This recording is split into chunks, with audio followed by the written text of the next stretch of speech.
our last unit, we learned about the fall of Rome. And we learned that in the year 476, Rome truly came to an end. So we see the two empires divided because we have the western half and the eastern half. And those two sides have been completely dissolved. The eastern half is still going to remain, but the western half is going to really erupt into chaos. And there's no central government that's going to bind those people together. The only thing that they're really going to have is going to be their faith in God. So, because we learned that under Constantine, the Roman Empire became a Christian empire. And so all of these people have converted to Christianity. And now in the West, now that there's no central form of government, because Rome has fallen, the only thing these people have is going to be their faith in God. So, in the year, we'll go ahead and put that, in the year 476, it's going to mark the end of the Roman Empire.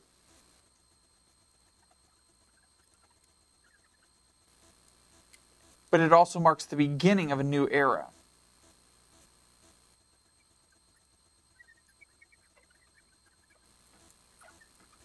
Known as the Middle Ages. So, our essential question for this particular unit deals with how well feudalism united Europe. So our essential question, how well did feudalism establish order in Western Europe? So how well did feudalism establish order in Western Europe? Feudalism, it's going to be a way of controlling society. We have somebody's in charge, then we're going to have different rankings underneath them, but we're going to get to that here in a little bit. First thing we need to understand, though, is a little bit about the Middle Ages, and the fact that the Middle Ages is broken up into three categories. So let's take a look at those. So as I said, the Middle Ages are going to be broken up into three periods. So we have, let's start out.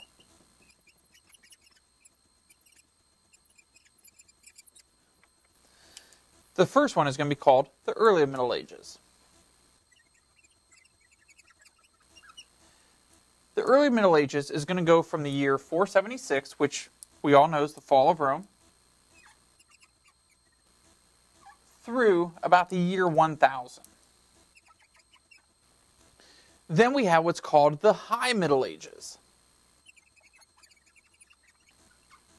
It's probably an easier term than the Middle Ages. But the High Middle Ages is going to go from around the year 1000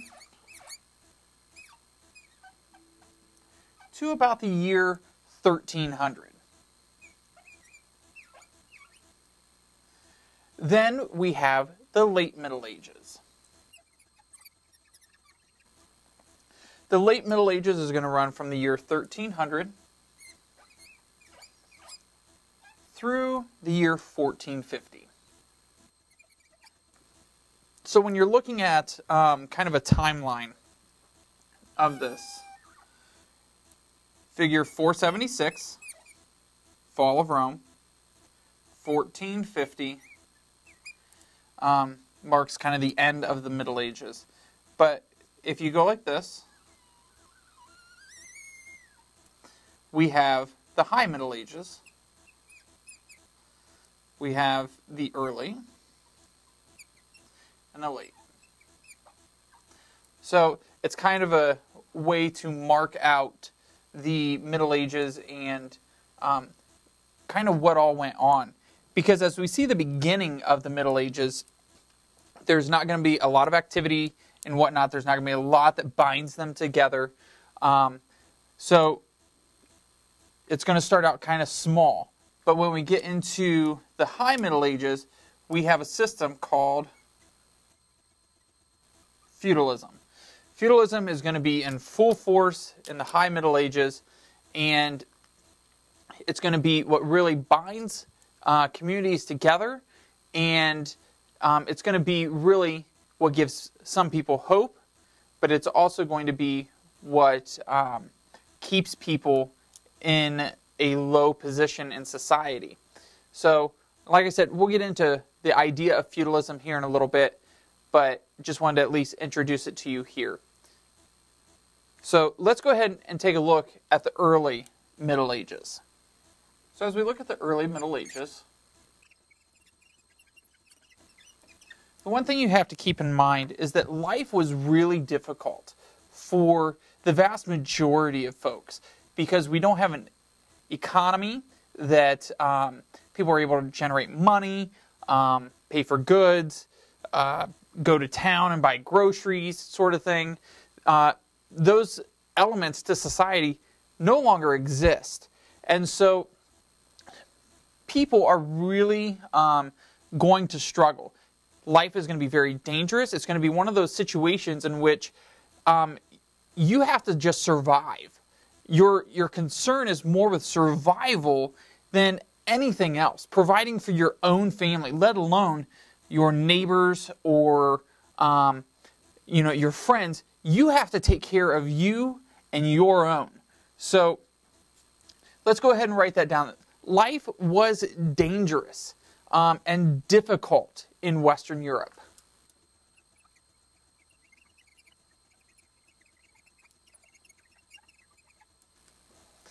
And as I said, people had to work simply to survive,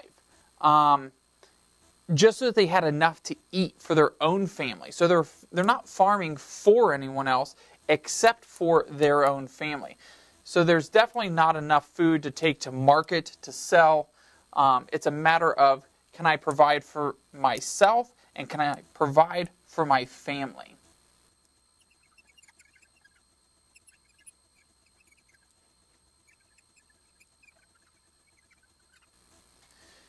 The other issue that is going to arise is this idea of protection. There's no military the way that the Romans had, because there was a standing army with the Romans. And so in this situation in the early Middle Ages, there's going to be a need for families to protect themselves from conquest or like other invading tribes, so to speak. So because we don't really have countries at this point or nations, we just have invading barbarians. And it even goes so small as invading neighbors.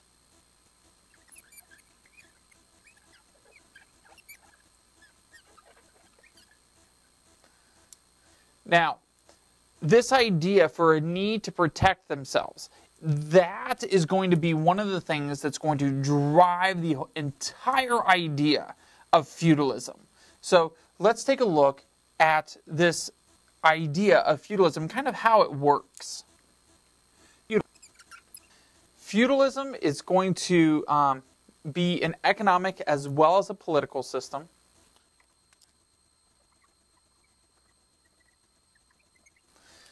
And it's going to be essentially powered by this idea of pledging allegiance or loyalty to a lord, who's and a lord is nothing more than a powerful landowner.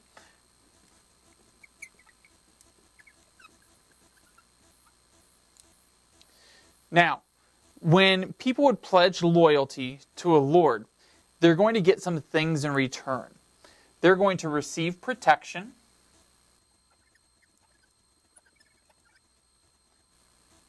They're going to get people to fight on their behalf.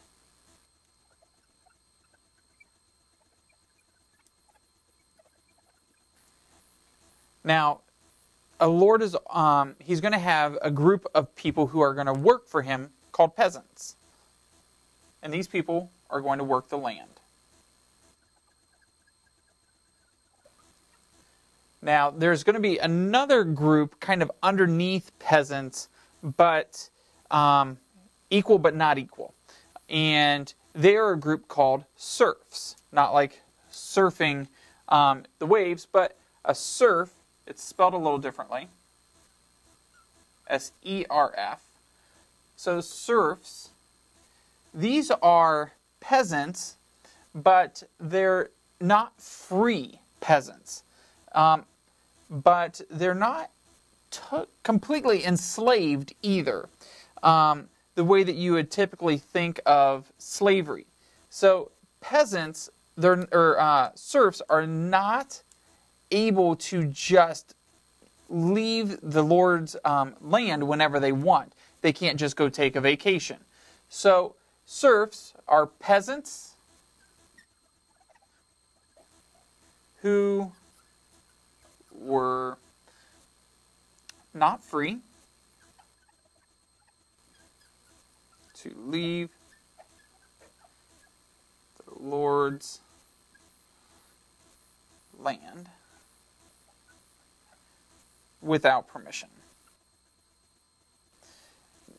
Serfs couldn't even get married without the Lord's permission. Everything that they did was conditional. It all relied on going to the Lord and saying, am I allowed to do this? And so this is essentially what feudalism is, but I'd like to give you a visual that kind of breaks it down a little bit better. So stay tuned.